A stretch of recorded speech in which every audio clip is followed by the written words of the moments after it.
যারা জুলাইয়ের পতিত শক্তি আছে, ভয়াবহ ক্ষতির মধ্যে আমরা পড়তে পারতাম। আমাদের মাননীয় বিরোধী দলীয় চিফ হুইপ জনাব নাহিদ ইসলাম এমপি, আমি সহ আমাদের কেন্দ্রীয় নেতৃবৃন্দ আমরা সাভারে গিয়েছিলাম, একটা সমাবেশে উপস্থিত হয়েছিলাম। অত্যন্ত দুর্ভাগ্যের বিষয়ে আমরা স্টেজে ওঠার আগেই সেখানে বিদ্যুতের লাইন কেটে দেওয়া হয়, সেখানে বিদ্যুৎ আর থাকে না। আমরা বিদ্যুতের জন্য যোগাযোগ করেছিলাম, কিন্তু কোনোভাবেই যোগাযোগ করে আমরা সমর্থ হয়ে উঠতে পারি নাই। এবং সেখানে যখন বক্তব্য চলছিল, হঠাৎই সেই সমাবেশে যারা শ্রোতারা আছেন তাদের মাঝখানে সেখানে একটা বিস্ফোরণ ঘটানো হয়, ভয়াবহ বিস্ফোরণ।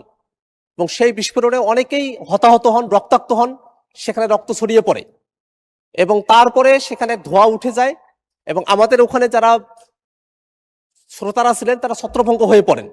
আমরা সমাবেশ সংক্ষিপ্ত করে আমরা থানায় গিয়েছিলাম।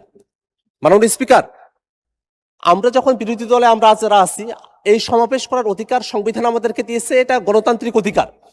সেই সমাবেশের সময়টাতে কেন বিদ্যুৎ থাকবে না, বিদ্যুৎ কেন নিয়ে যাওয়া হলো, সেই বিষয়টাতে আমরা সরকারি দলের কাছে আমরা একটা জবাব দিতে চাই মাননীয় স্পিকার।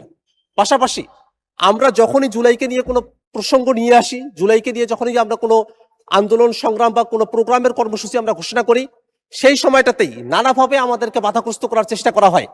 যারা জুলাইয়ের পতিত শক্তি আছে তারা নানাভাবে আমাদেরকে বাধাগ্রস্ত করে। এর আগেও আমাদের অফিসের সামনেও ককটেল বিস্ফোরণ ঘটানো হয়েছিল।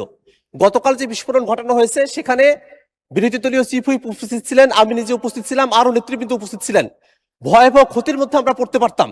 এমত অবস্থায় যারা পতিত স্বৈরাচার আছে এবং যারা নানাভাবে সমাজে স্বাভাবিকীকরণের দিকে অগ্রসর হচ্ছে, তাদের ব্যাপারে আসলে সরকারের তরফ থেকে পদক্ষেপ কি, সেটা মাননীয় স্বরাষ্ট্রমন্ত্রী যদি এখানে থাকতেন তার কাছেই জানতে চাইতাম।